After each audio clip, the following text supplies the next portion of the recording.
Welcome back, everyone. Happy Saturday. This could be our first real shot at a below average weekend.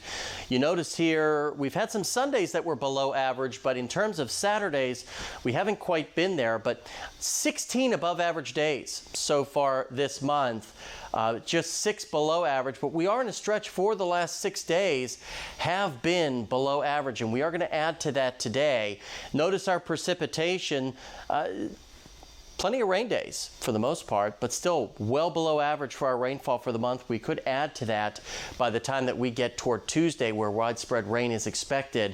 You can see here a 70% chance of that rainfall maybe lingering into our Wednesday morning. But in the short term, clouds should continue to decrease as we go through our Saturday with lots of sunshine by this afternoon.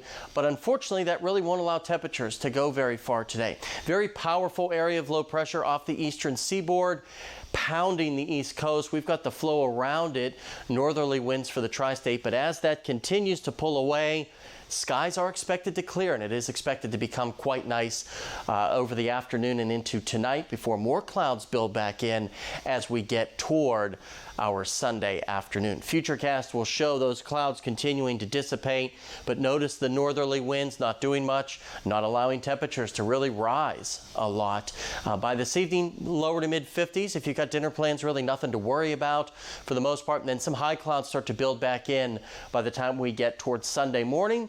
And by the lunch hour, still on the chilly side, right around 50 degrees. So we will be below average today with temperatures upper 50s. We should be in the lower 60s for this time of the year. Across the entire tri-state, we see those temperatures here basically stuck a few degrees below where we should be. And a pretty chilly night overall, right around the freezing mark of 32 for some of us. If you're nervous, if you've got sensitive vegetation, you might want to bring it in just to be safe. And as we show you the remainder of the extended forecast, it's not looking too bad.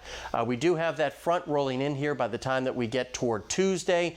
That will bring us plenty of rain chances. But once that front passes, temperatures remain slightly below average. But at least we see a nice return to sunshine. And even as we get toward the end of the week, we see lots of sunshine and temperatures in the upper 60s.